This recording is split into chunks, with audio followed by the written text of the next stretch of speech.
My guest today is Bridget Kromhout. Bridget, am I saying your name correctly? Absolutely, David. Thank you so much for having me on the podcast. Thanks for coming here. Tell me, what do you do? So I work as a technical advocate for Pivotal CloudFoundry and for the software company Pivotal. And what that is a platform as a service, open source software actually. CloudFoundry is open source. Mm-hmm. It's a project that came out of VMware where Pivotal spun out from.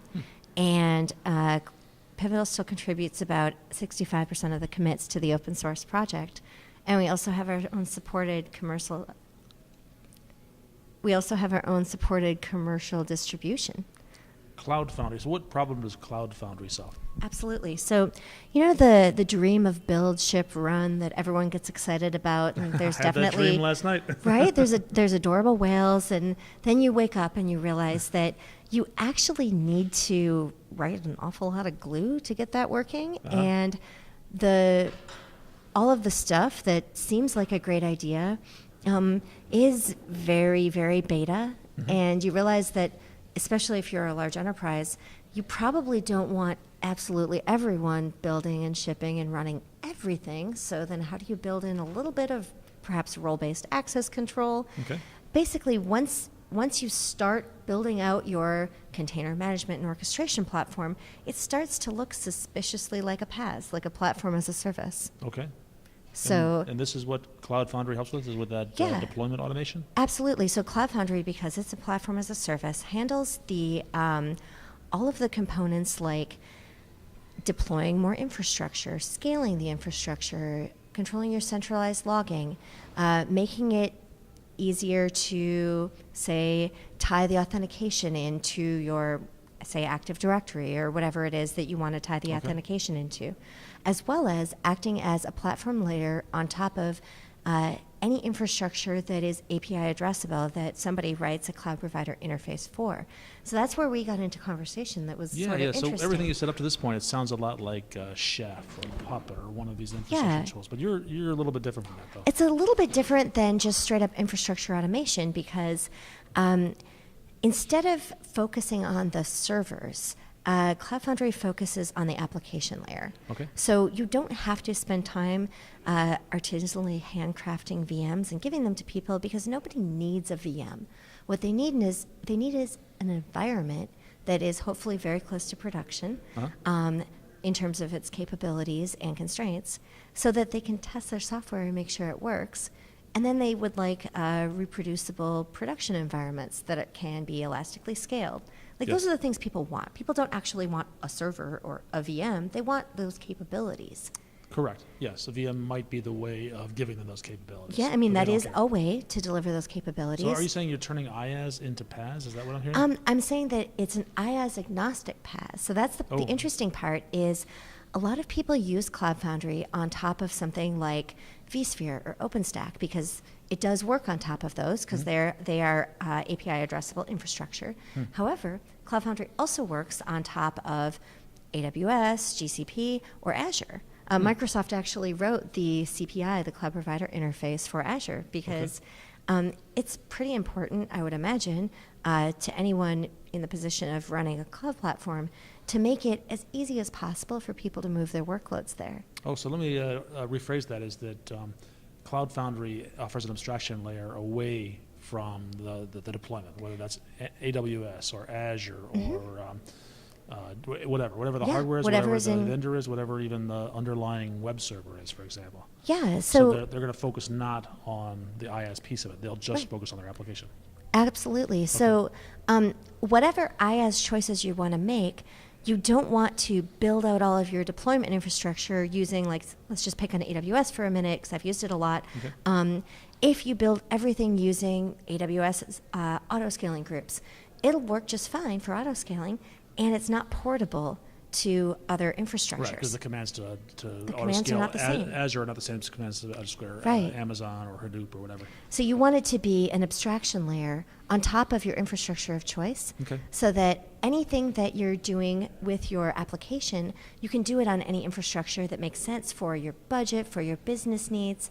There are, for example, plenty of retailers who are very happy to use Azure because they would really prefer not to use Amazon for their retail needs. Because they're a competitor. Exactly. Okay, So sure. like for people's business needs, it sometimes makes a lot of sense to pick one cloud provider over another. Sure. But if somebody has already sunk a lot of time into building a very cloud provider specific deployment pipeline and infrastructure, it's much harder to change. Whereas a lot of people are in the position where they might have a long lease on a data center right now, they might have hardware that they're still amortizing, but they might be trying to make decisions about when we are no longer using, OpenStack in our data center, we know we want to move to the cloud, Right. this exciting amorphous cloud. I But like the way you say that. how do we get from here to there? And we don't want to have wasted all the time we spent in our data center. We still want to be on that trajectory that gets us to where we want to be. Okay. And so the people who are using CloudFoundry in their data centers can move workloads to Azure without changing anything in their I see. developers' lives. I see. So They doesn't have to literally be cloud. change They it. could be on premises building things for themselves and defer that cloud decision till later. Or they and- can move to Azure without having anyone have to change anything. Okay. They or literally they could move change from it. one provider to Yeah. another. They really change a quickly. configuration file and then repush. Okay. And there are organizations also. Some organizations will actually deploy some to Azure, some to AWS, some on premises. Absolutely. And this allows them to do that without lots Right. of different deployment scripts. Right, absolutely. So it's basically, we want enterprises to be able to focus on put their innovation tokens where they're going to get the most business value from them. Okay. And developing a deployment pipeline and a scaling infrastructure for your applications, delivery is not what most people sell, and it's not what most people are going to differentiate themselves on Sure. between themselves and their it's plumbing. competitor. It is. And I got to say, I've spent my entire career caring a lot about systems, infrastructure, and operations. So I would never say that ops is unimportant. I would say it's essential. People who say no ops are confused because someone is ops. They Right. just might not work at your company, which is Right. fine. Just like serverless, there are Right. still servers. You just can't SSH It's into somebody them. else's server.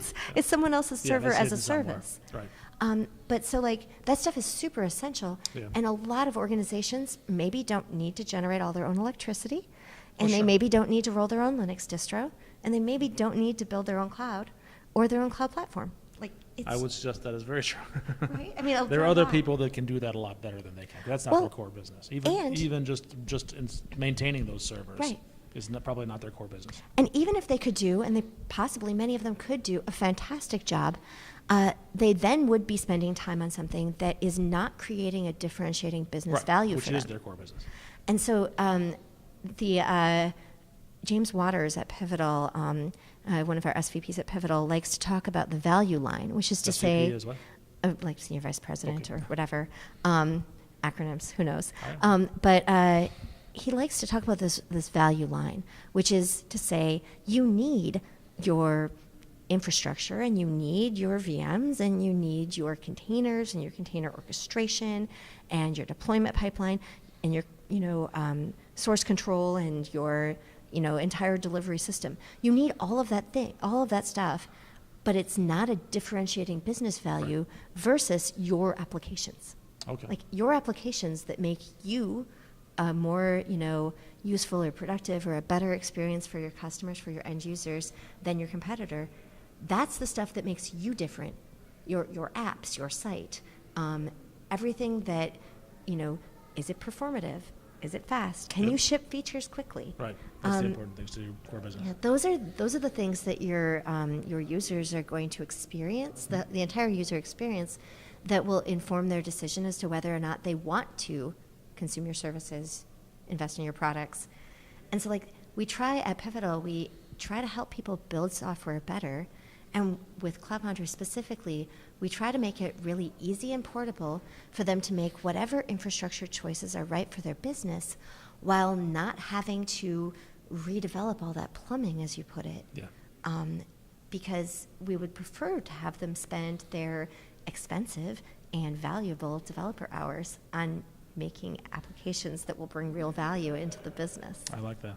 Now, you said that CloudFoundry is an open source project. Is it managed by Pivotal? Are you guys Yeah, so the- kind of the owners of that? So Pivotal actually has the CloudFoundry Foundation. Okay. Is not controlled by Pivotal. It's an independent software foundation. Okay. That Pivotal helped establish. And Okay. one of the reasons for that a lot of people who work in the open source space find a foundation is really useful to have, is that everyone worries about lock-in. They worry about cloud lock-in. They worry about vendor lock-in. And because Pivotal does not control open source CloudFoundry, the foundation does, then anyone who chooses to use open source CloudFoundry on their own or chooses to work with a vendor, and I believe at this point I'm contractually obligated to tell you if you're going to pay someone money, it should be Pivotal. But if you're going to work with one of the many vendors, and Pivotal's not the only one, I mean, IBM, HP, Swisscom, like a whole bunch of large organizations have their own CloudFoundry distributions. Oh, okay. I mean, IBM Bluemix is actually CloudFoundry. Oh, interesting. Yeah, Okay. So now is this then, this is your revenue model then? You had the Pivotal has established a foundation to help support this open source project, which is free to use and free to contribute to. Yeah. But then now you we have a as a commercial company distribution. are supporting it through consulting? Is that the Yeah, idea? so we have a commercial distribution Okay. that people can pay for the, supported by Pivotal to whatever degree of support that you And does want to that work with differ, us on. at the binary level from the open source one? It is open source CloudFoundry plus more. Plus more, okay. it's an add-ons.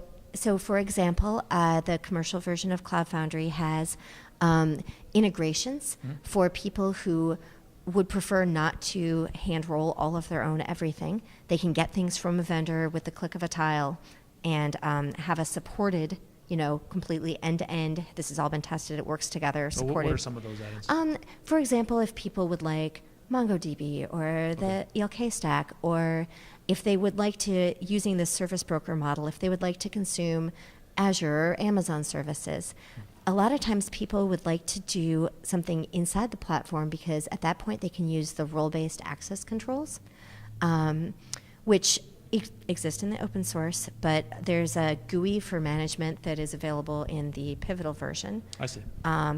There's stuff like the auto scaling, so it's possible to auto scale the platform either manually, or in open source you can write your own glue to auto scale it with whatever triggers you want, or the commercial version of CloudFoundry from Pivotal comes with auto scaling just completely baked into it, so it'll be responsive to whatever I see. So you one need to server set. that's too overtaxed, then just add another one automatically. Right, If it like- slows down a little bit, remove one. A lot of people they're thinking about their consumption. They look, and I think that's one of the reasons they like Azure, is they look at the per minute pricing as opposed to the per hour, and they say, well, that's nice. It is nice. Yeah. So people are interested in making sure that they're getting good value for the money that they're spending on their infrastructure or their infrastructure as a sure. service.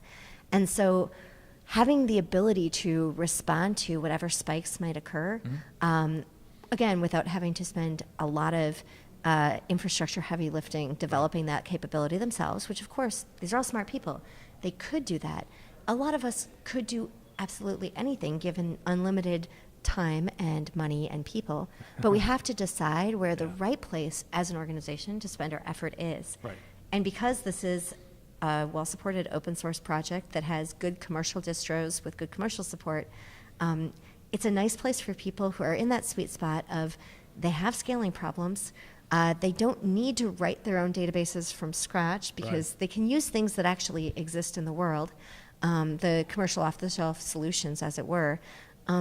But they would like things to be a little bit more customized, more customizable. And then, of course, you can't talk about infrastructure these days without talking about containers. And CloudFoundry has been using containers since 2011. Docker came on the scene in 2013, and when they open sourced runc and the Open Container Initiative started in 2015, at that point the Docker image format became the standard, industry-wide. Yeah, so now Docker images run natively on CloudFoundry. Like, it's supported. It's generally available. It's GA on CloudFoundry now. So it's kind of nice for people who, especially inside their organization, they might have people who say, we would like Docker. And they say, okay, that's super. And it's great you're using it in development. How do we get that to production? Sure. There's a lot of good projects out there, not just CloudFoundry. There's a lot of good projects out there that make that possible, including stuff from Docker Inc. themselves. And all of them have their own strengths and weaknesses. And the strengths of CloudFoundry are basically that for large enterprises, because CloudFoundry in general and Pivotal specifically works with a lot of our large enterprises. We understand that things like role-based access control are very important. Things like chargebacks are important. Things like people being able to be multi-cloud are important for many people's needs. Sure. And so building something that's infrastructure agnostic and again, free and open source, but then has a lot of commercially appealing add-ons for people who need that sort of thing. Including, so Pivotal runs, and I suppose if people want to try it, they can go to run.pivotal.io, and there's a 60-day no credit card free trial. I was going to ask you, where should they go next? Absolutely, they can do the free trial there, that's a free trial of the commercial version. Of the commercial version, yes. They can go to cloudfoundry.org if they want to, be directed to the correct GitHub repos to download and try the open source version. I actually did a tutorial at OSCON, the O'Reilly Open Source Conference, about Bosch, the infrastructure automation tool. And so if they look on my GitHub, they can. Where's your GitHub? GitHub.com/Bridget Kromhout. We'll put a link to that. Everything is Bridget Kromhout. Bridget Kromhout at Twitter, BridgetKromhout.com. It's 15 characters at Twitter. Don't judge me. I made my Twitter account in 2013. So what are you going to do? That only leaves this many left for I know, right? the message itself. But yeah, so there's a lot of DIY things you can try if you want to try standing up the infrastructure automation yourself, pointing at Azure, whatever. Full disclosure, the demos that I did at OSCON, I did use AWS, but we'll have to try Azure for next time. Theoretically, it should work on Azure as well. Oh, no, it does actually work on Azure. So what I was going to say is... an exercise for the viewer. There we go. So run.pivotal.io is running on AWS. Pivotal Web Services runs on AWS, but we had customers demanding Azure, and so we now also have the hosted stuff for customers up and running, and it all runs perfectly fine on Azure as well. So as I mentioned, Microsoft wrote the cloud provider interface for a bunch of it. So anything, because it can do things like attach storage, spin up new VMs, wire up networking, all of the things. Okay. So, yeah. We talked about a lot of things here. Is there anything we haven't covered that you want to make sure people know before they head out into those links and start trying this? Well, I mean, depending on when this is going to go live. Go live next month or so.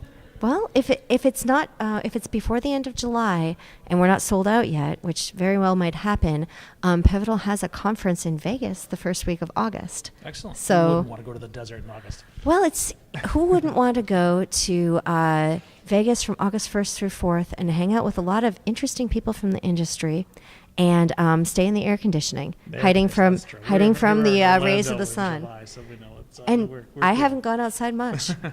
But yeah, they could check out What's the link for that? springoneplatform.io. Okay. We can put links in the show notes, right? Absolutely.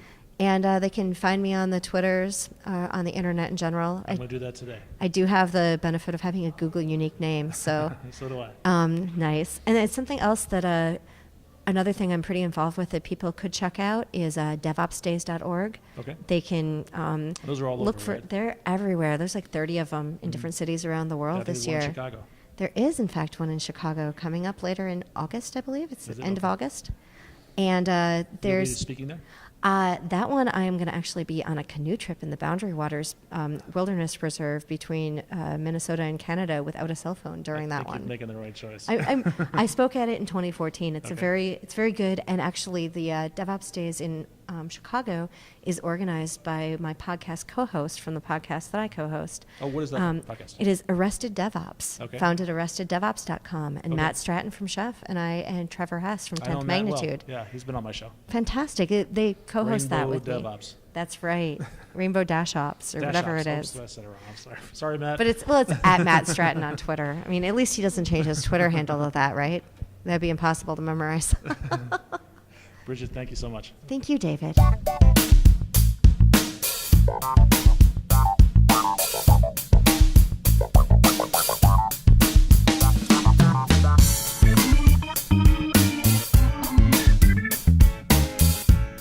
The friends that I've made in this technology sphere are delightful, truly fantastic. And I think that going to industry events, going to conferences, and getting a chance to interact with your local community at meetups or anywhere else is the way to do that. So when you're listening to this and thinking, I'm a consumer of this, you don't have to be. You could actually be a producer. I mean, come on David's podcast, or go talk to the people who run your local DevOps meetup, your local cloud meetup. They almost certainly need more people to speak at the meetup, maybe some lightning talks. This is speaking to you as somebody who runs meetups, runs conferences. We're always looking for your ideas. So that's what I'd suggest.